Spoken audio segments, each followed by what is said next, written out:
Hello and welcome to Ditch Witch Diaries. We are back with our normal setup. Hooray! Raven has returned. I'm back. I know. It's like you have your usual pattern, and then like it was like getting everybody set of how to do things, and some things didn't even work out. Like we had this whole setup, like oh, and then Roz is in the background. So hi, there's hi, Roz. Not just a voice. No, she's actually a human today. Walking around in person. So yeah. So one of the I had a thing planned where my friend Jen was going to teach everybody how to do botanical drawing, but what I realized is that I don't know how to video that. Like it just didn't work out because you couldn't see anything. So that was unfortunate. But anyway, today we are going to start with kitchen bewitchery, and we're going to start with fruits. And let's just get cooking because I have some incredible fruits to share. One is very shorter, and then one is big. So let's start with the shorter one first. Should I mute myself while I stuff my face? Can you hear me? No, I don't think so. I think you should just eat away. I think it adds. In fact, what are you eating? I'm eating stir fry, just like rice with peas and carrots and edamame and tofu. Yum. Uh-oh, hold on. Pretty good. Yeah. I think I messed things up. Let me see. Hold on. There we go. Uh-oh. I did not mess anything up. Okay, we're back. Now let me share my screen. There we go. Yay. Durian. Ooh, Durian fruit. It's where we're going to start. And I'll tell you something. I love this better than a lot of things in my life. It's just, and nothing makes me want to do it. I have not been inspired to do anything more in a long time than try durian fruit. So I'll just tell you, doing this is like, and I'm looking over because Roz is over here. So when you see me like looking over, I'm like, exactly. I'm very inspired to be eating the I've got to try it. So durian is Durio zibethinus, which is rad. And this is the botanical drawing. And that's, of course, AI's rendition, which is not too bad for AI. It wasn't like the cherry tree. It was like belabored with cherry. So the parts used are the fruit, the leaves, the husk, and the roots. Other names are the king of fruits, civet fruit, and we're going to talk about that, skunk of the orchard, stink fruit, stink fruit, Durian, that's in Thailand, and Lulian.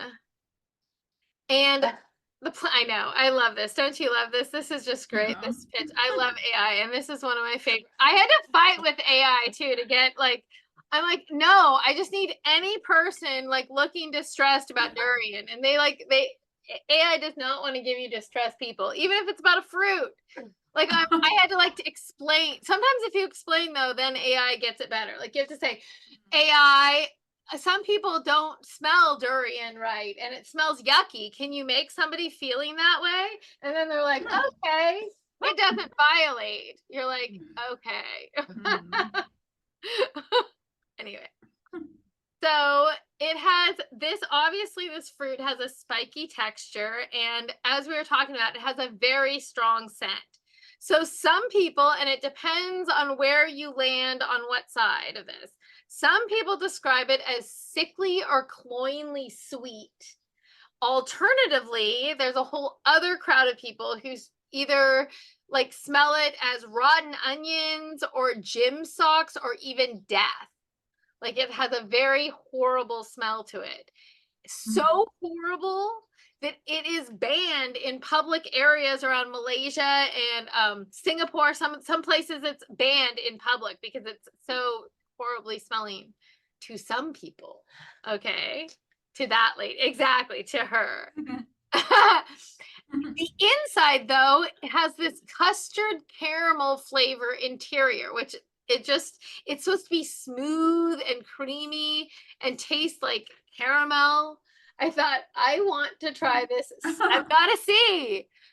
Okay, so you either love it or you hate it. It's like one or the other, and it's genetic. So it's like the soap thing with cilantro. Yeah, like Yeah. this, or broccoli has a genetic thing. Some people genetically taste broccoli as very bitter compared to other Mhm. people. Like I don't taste it as bitter at all. I like broccoli. No, I actually think it's kind of sweet. Me too. I taste it as kind of sweet, exactly as Roz. So wait, have you tried this yet, or you haven't? And No, you want I to? have not. I Oh, want okay. to so bad though. I'm going to be seeking out durian though. I need to find durian. Go to an Asian market. They always have them. I will. But they look like jackfruit. Jackfruit looks like this.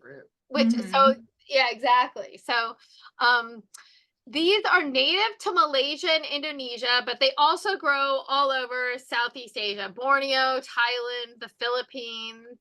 The name, this Durio, the Durio part, the first part comes from the Malay word meaning thorn, which is obviously obvious. And then the species name, zibethinus, is based on the name of a large Indian civet. So that's where the civet plant is. But civets, they smell bad.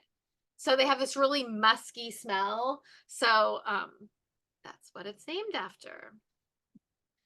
And everybody is trying to though find a way to make these durian fruits smell less repulsive to the people that they smell repulsive to. So in an effort to do that, they'll try to make fruit juices or wines or do something so that it's not so strong.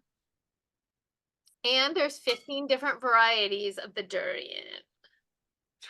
So now we're going to move on to my favorite part of this whole thing, the lore, stories, and cultural importance. And we'll start in Malaysia because that's the biggest, where you find it most often is in Malaysia.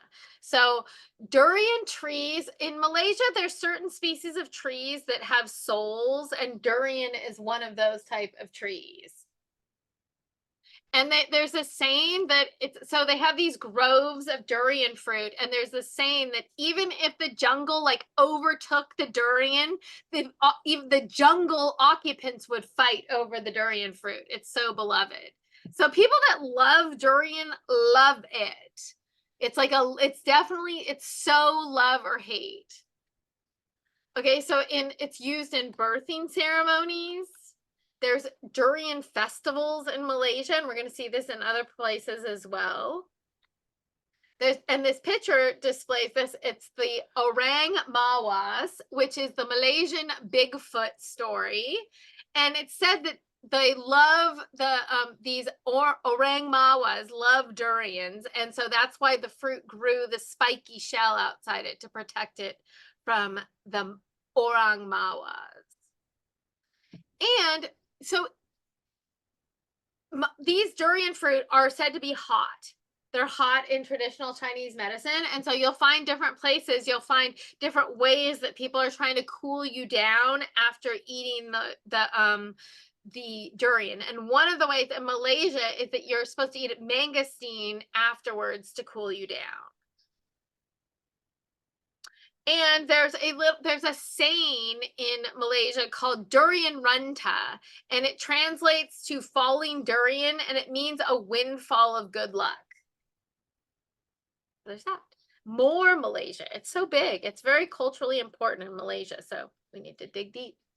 Okay, so here's a story. A powerful king who wanted to keep his young wife close to him, they sought out a wise sage. This is the story in a lot of places. Okay, this hermit sage asked the king to bring him 3 things to keep his young wife close. He wanted the egg of a black tabon bird, 12 ladles of fresh milk from an unblemished white caribou, and nectar from the flower of the tree of make-believe. Okay, whatever that is. So he then mixed all these ingredients into the soil, and up sprouted this beautiful durian fruit, tree. And it full of sweet fruit that just was captivated the young woman, and he was the only one. So it was going to keep her forever. And the overjoyed king, he threw this big feast, and he invited everybody in the kingdom, but he didn't invite this sage. And the sage got so angry that he cursed the tree. And so from now on, it would have a foul odor and it would be all prickly. So that, and you're going to find out that that is a story. In fact, in Thailand, they have a different but similar kind of theme that we're going to see right here. So in Thai folklore, a wise hermit gives a durian seed to a local king. But because the king is so ungrateful, the hermit casts a spell on it and causes it to grow thorns and smell bad, but it keeps its delicious taste and texture. And it said that durians have eyes and can watch you.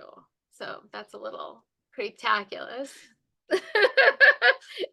This is my favorite part of durian, so I love this. So in Singapore, they have festivals for durian, but there's this kind of like early ritual with durian in Singapore where they introduce their child early to find out if the child is a lover or a hater. And they really they want to know, because either at that point you will know if you love durian or you hate it. And so there's like this big kind of ritualized thing about finding out.